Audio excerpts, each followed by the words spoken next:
Бүгін кәде достар менен ифтар, башка кәде Instagramга, Facebookка сүрөттөрүн коёт. Озачарда отурабыз, орозоңуздар кабыл болсун, биз ифтарда деп. Кээ бирөөлөр достор менен, кээ бирөөлөр кошуналар менен, кээ бирөөлөр жарым жылаңач аяштары менен, классташтары менен, коллектив менен жаңы жыл тоскондо ифтар тосуп калдылар. Силердин жалабатыңарда кандай билбейм, биздин Ошто абеттен кийин барсаң кафелерден орун таппайсың ифтарга. Бүгүн кафеден ооз ачкандар, сен бүгүн кафеден өзүң ооз ачканга бош орун таппай жүрсөң, бирөөлөр жегенге нан таппай жүрөт. Кулу ва шарабу ва ла тусрифу, жегиле, ичкиле, бирок ысырап кылбагыла. Иннаху ла юхиббул мусрифин. Чындыгында Аллах Таала ысырапкорлорду сүйбөйт дейт. Бүгүн кээде акчаны башканы үнөмдүү пайдаланганды үйрөнөлү. Пайгамбар саллаллаху алейхи ва саллям кошунаң ачка турса, жеген тамагың адал эмес дейт.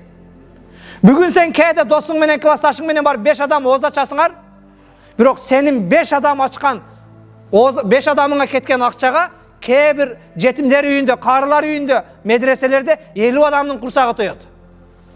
Сен бүгүн кафеге кирип сыймыктанып бир Instagramга сүрөт койгонуңа, сторис киргизгениңе сүйүнүп, орозо тутканыңды реклама кылып, 5000 сом төлөп кеткен акчага кээ бир жетимдер үйүндөгүлөр бир ай тамактанат.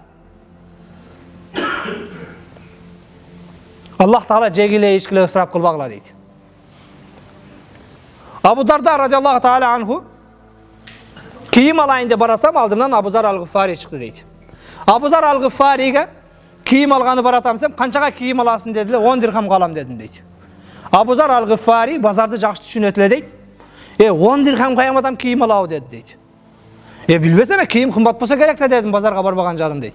Жүр, мен сага кийим алып берем деди да дейт. Элчити барып 4 дирхамга кийим алып берди дейт. 4 дирхамга кийим алып берди дейт. Сүйүндүм, 6 дирхам жаныма калды дейт. Кайра келсем, жолда бир тизеси ачык киши олтуруптур дейт. Авратыңды жаппайсыңбы дедим дейт. Кийимим жок, кийимим болсо жабамбы дедиле. Жаңы сатып алган кийим чечип бердим дагы. Кайра жанакы жерден барып, жанакы точкадан дагы 4 дирхамга дагы жаңысын алып кийип алдым дейт. 8 дирхамга бирөөдү да кийиндим, өзүм да кийиндим, дагы 2 дирхам ашып калды дейт. Кайра келсем, дагы бир бала ыйлап олтуруптур дейт. Не ыйлайсың десем, мен паланчанын кулумун, чыныга май алып кел деп жөнөттү эле, колумдан чыны түшүп кетип сынып калды. Азыр үйгө барсам, мени кожоюн азаптайт, кыйнайт. Чынысыз, майсыз бара албаймын дейт. Жүр, анда мен неме кылам деп барып базардан май менен чыны алып бердим дагы. Бар эми алып барып бер кожоюнуңа десем, мени менен кошо барып кожоюнума айтып кой. Кечиккеним себебин сен түшүндүрүп кой, ал менин туура эмес, түшүнүп мени азаптабасын. Чынысын сындырып койгон экен, мен жаңы май, жаңы чыны алып бердим. Муну урушпа деп айтып кой дедиле. Абу Дарда макул деп кошулуп бардым дейт. Барып эшигин такылдаса, кел Абу Дарда деп мени таанып жүгүрүп чыкты дейт. Келдим, могул кулуң колунан чынын түшүрүптүр. Майы төгүлүп калган экен, май алып бердим, чыны алып бердим, урушпа, ошого кеч калды дедим дейт. Абу Дарда, сен ортого түшүп келипсиң, сен ушул байкуш азап чекпесин, ушул байкушту кожоюну кыйнабасын деп 2 дирхамга май менен чыны алып берипсиң, мен бул кулду азаттыкка чыгардым деди дейт. Абу Дарда айтат, 10 дирхам менен өзүмө кийим алам дегем дейт. Өзүмө кийим алдым дейт. Бир кийими жокко кийим алып бердим. Тиги кожоюндун чынысын сындырып койгон, майын төгүп койгондун майын алып бердим.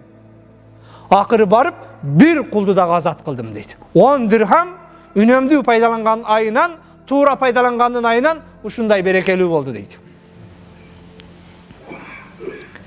Кээде бүгүн жана фирменный футболка, спортивка кийгенибизге сүйүнүп, гоонуп, мактана бербейли. Сен кийген бир бут кийимге, бир спортивкага жетимдер үйүндө, кээ бир студенттер башкалардын 10 спортивка алышы мүмкүн. Акчаны үнөмдүү пайдаланалы. Ысырапкорчулук бул жакшы эмес. Иннал мубаззирина кана ихвани шаятин. Ысырапкорлор шайтандын бир тууганы дейт Аллах Таала керемет.